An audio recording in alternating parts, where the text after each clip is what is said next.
विष्णोऽध्यायः। ऋषय ऊचुः। युगस्तु परमां सिद्धिम् आप्तवान् देवसत्तमा। किं चकारत्तदो व्यास तन्नो ब्रूहि सविस्तरम्। सूत उवाच शिष्या व्यासस्य येऽप्यासन् वेदाभ्यासपरायणाः आज्ञामादाय ते सर्वे गदा पूर्वं महीतले। असितो दैवलच्चैव वैशम्पायन एव च जैमिनिश्च सुमन्दुश्च गदा सर्वे तबोधनाः। तानेतान्वीक्ष्य पुत्रं च लोकान्तरिदमभ्युद व्यासशोकसमाक्रान्तो गमनाय करोन्मदिम्। सस्मार मनसा व्यासत्तां निषादः सुधां शुभां मातरं जाह्नवीतीरे मुक्तां शोकसमन्वितां स्मृत्वा सत्यवतीं व्यास त्यक्त्वा तं पूर्वतोन्मतमम् आजगाम महातेज जन्मस्थानं स्वगं मुनिः द्वीपं प्राप्यादपत्प्रच्छ क्वगदा सा वरानना निषादस्तं समाचख्युर्दत्ता राज्ञे तु कन्यगा दाक्षदाजोऽपि सम्पूज्य व्यासं प्रीतिपुरःसरं स्वागतेनाभिसत्कृत्य प्रोवाच विहिताञ्जलिः। दाशराज उवाच अद्य मे सफलं जन्म पाविदं न कुलं मुने देवानामपि दुर्दर्शं यज्जातं तव दर्शनं यदर्थमागतोऽसि त्वं तद्ब्रूहि द्विज सत्तम अपि धाराधनं पुत्रा त्वया दत्तमिदं विभो सरस्वत्यात्तकडे रम्ये चकाराश्रममण्डलं व्यासत्तपसा युक्तस्तत्रैवासः समाहितः सत्यवत्या सुतौ जातौ शन्दरो न विदद्युदेः मत्वा तौ बार्दरौ व्यास सुगमापवने स्थितः छत्राङ्गदप्रथमजोरूपवान् शत्रुतापनः बभूव नृपते पुत्रः सर्वलक्षणसंयुधः विचित्रवीर्यनामासौ द्वितीयः समजायत सोऽपि सर्वगुणोपेत शन्दनो सुगवर्धनः गाङ्गेयप्रथमतस्य महावीरो बलादिगः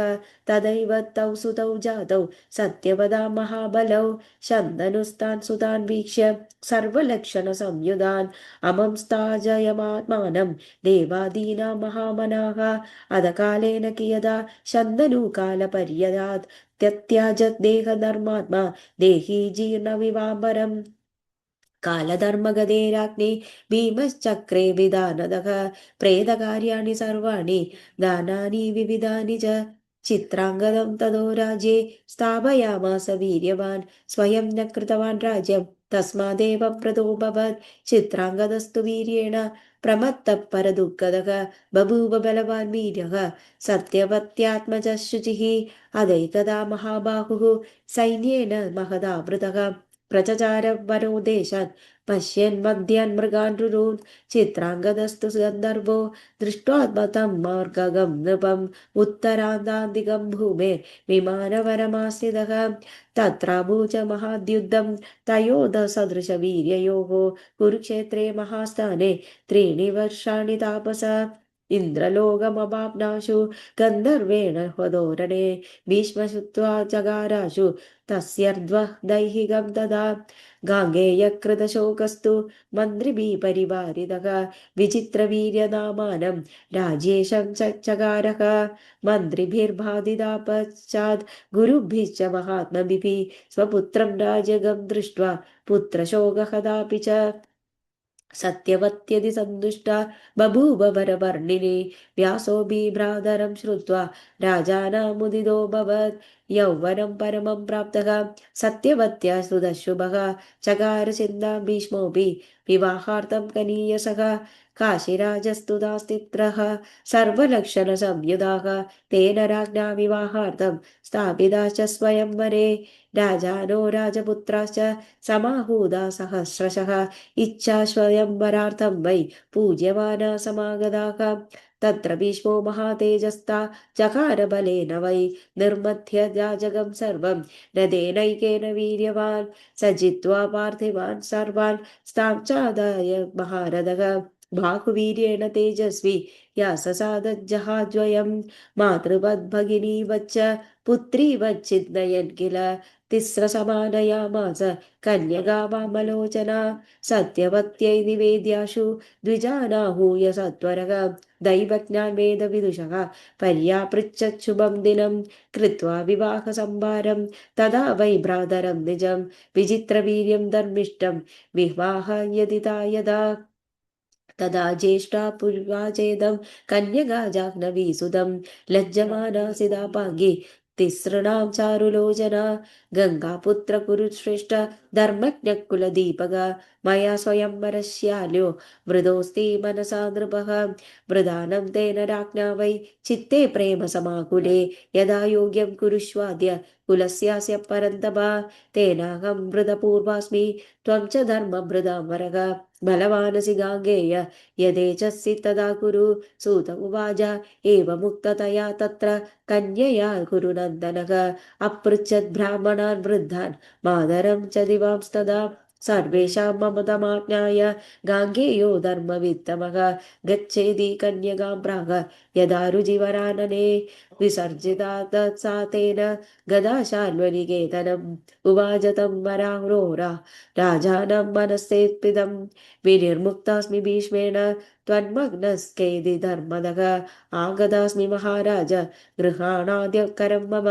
धर्मपत्नी तवान्दं भवामि नृपसत्तम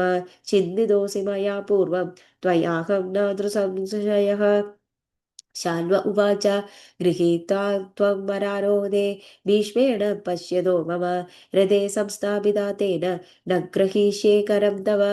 परोचिष्टां च कन्यां गृह्णाति मदिमानरः अदोऽहं न गृहीष्यामि त्यक्तां भीष्मेण मातृवत् रुदती विलपन्तीं ता त्यक्ता तेन महात्मना पुनर्भीष्मं समागत्य रुदती चेदमब्रवीत् श्वालो मुक्तां त्वया वीर न गृह्णाति गृहाण मां धर्मज्ञोऽसि महाभाग भरिष्यामन्यदा ह्रियं भीष्म उवाच अन्यचित्तां कदां तां वै गृह्णामि वरवर्णिनि पितरं त्वं वराहोरे वज्र शीघ्रं निराकुला तदोक्ता साधु भीष्मेण जगाम वनमेव हि तपश्चकार विजने तीर्थे परमपावने द्वे भार्ये चातिरूपाढ्ये तस्य राज्ञो बभूवधुः अम्बालिका चाम्बिका च काशीराजसुते शुभे राजा विचित्रवीर्योऽसौ ताभ्यां सह महाबलः रेमे नानाद्विहारैश्च गृहे चोपवने तदा वर्षाणि नव चाजेन्द्र कुर्वन् क्रीडां मनोरमां प्रापासौ मरणं भूयो गृहीतो राजयक्ष्मणा मृदे पुत्रेति दुःखार्ता जादा सत्यवती तदा कारयामास पुत्रस्य प्रेतकार्याणि मन्त्रिभिः भीष्मममाह तदैकान्ते भजनं चादिदुःखिता राज्यं कुरु महाभाग विदुस्तेषां धनोऽसुधा भ्रातुर्भार्यां गृहाणत्वं वंशं च परिरक्षय यदा न नाशयायदि ययातेर्वंश इत्युद भीष्म उवाच प्रतिज्ञा मे श्रुता मातः पित्रर्थे या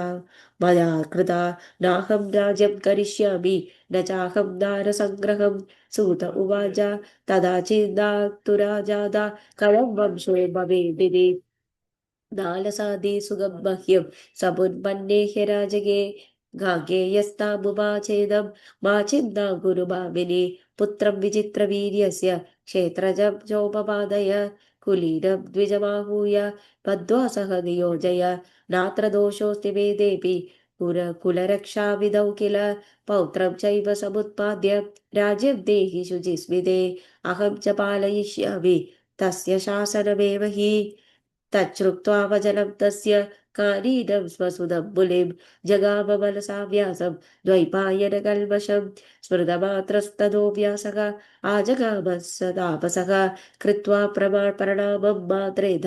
संस्थिते दीप्तिमान् मुनिः भीष्मेण पूजितः कामं सत्यवत्या च मानिनः तस्थौ तत्र महातेज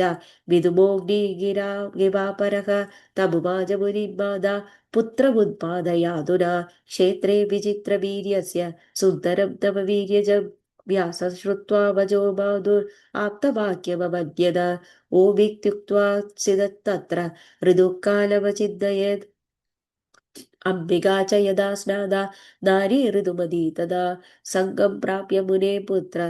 असुदादं महाबलं जन्मादं च सुदं वीक्ष्य दुःखिता सत्यवदीतरि द्वितीयां च वधूमाह पुत्रमुत्पादयाशु वै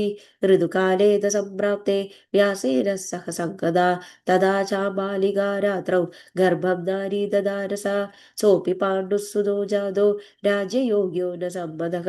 पुत्रोर्ते प्रेरयामास वर्षान्ते च पुनर्वधुम् आहूयच्च ततो व्यासं सम्प्रार्थ्य मुनिसत्तमं प्रेषयामास रात्रौ सा शयनागारमुत्तमं नगदा च वधूस्तत्र प्रेष्या तया तस्यां च विदुरो जातो दास्यं धर्मांशदः शुभः एवं व्यासेन ते पुत्रा धृतराष्ट्रादयस्त्रयः उल्पादिता महावीर वंशरक्षणहेतवे एतद्वः सर्वमाख्यातं तस्य वंशसमुद्भवं व्यासेन रक्षितो वंशो भ्रातुधर्मविधानकाः इति श्रीदेवी भागवते प्रथमस्कन्धे वंशोऽध्यायः समाप्तोऽयं प्रथमस्कन्धः। Thank you.